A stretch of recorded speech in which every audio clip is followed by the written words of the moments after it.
Could you tell me how do you get to this address? Or is it, could you tell me how you get to this address? Welcome back to Lingoni English. My name's Brian.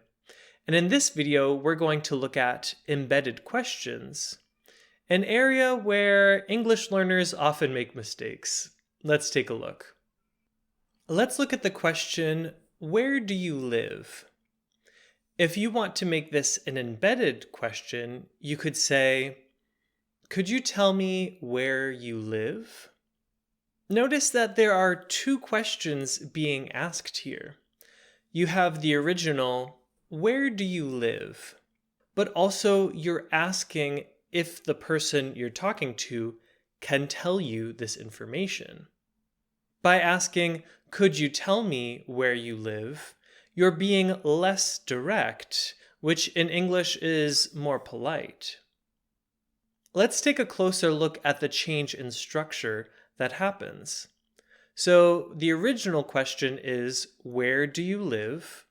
But as an embedded question, we ask, could you tell me where you live?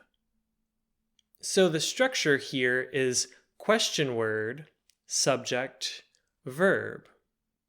Where you live. Could you tell me where you live? And you will keep seeing this same structure over and over for embedded questions, or questions that happen inside of other sentences. Notice that after the question word, you say the sentence like it's not even a question.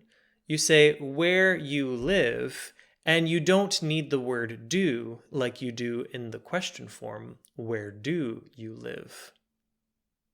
Let's look at another example using the question, why is she laughing?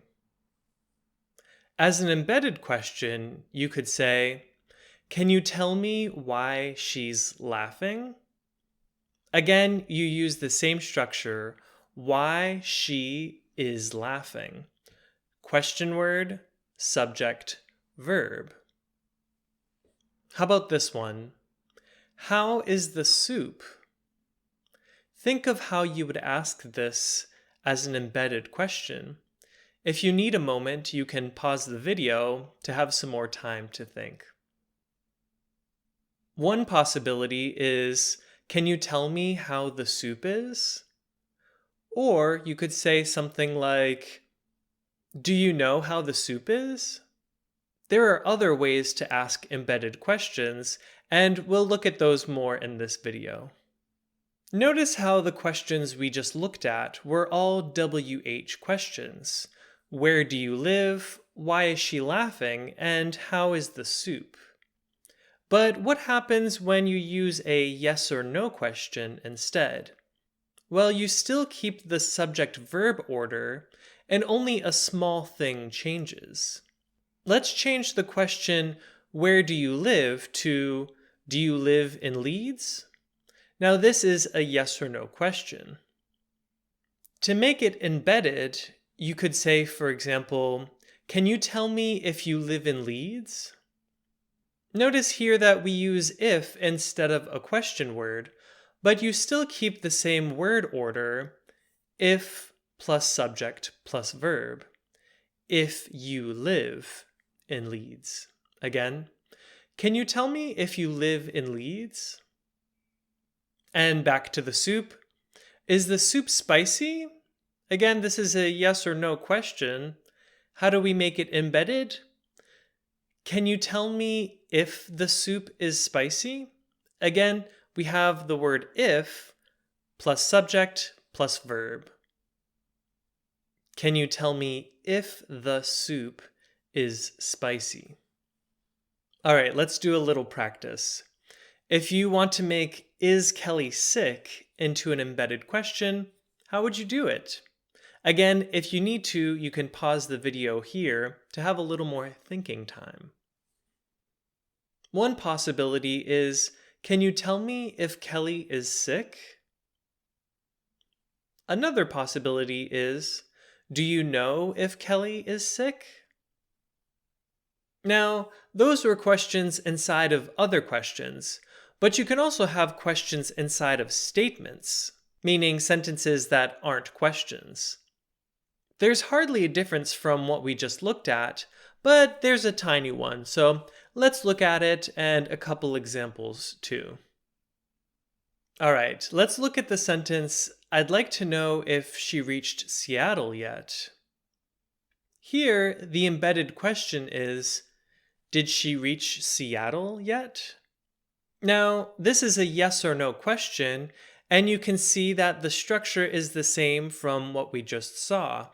If plus subject plus verb. I'd like to know if she reached Seattle yet. If she reached.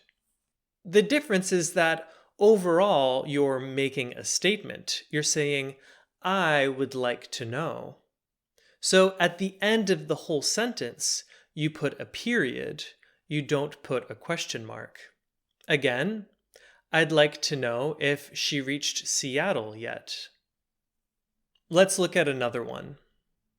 I wonder where Dad hid the chocolate. This sounds like something my sisters and I would say to each other when we were younger. The embedded question here is, where did Dad hide the chocolate? Using the WH word, where, which is an open-ended question word. Again, you have the same structure, where Dad hid. And this follows the structure, question word, subject, verb. I wonder where Dad hid the chocolate. But again, because you're saying, I wonder, you're just making a statement. So you don't use a question mark at the end, but rather a period.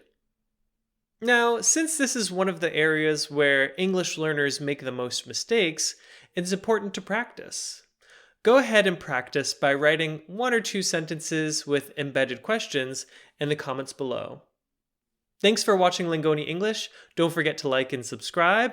We'll see you next time.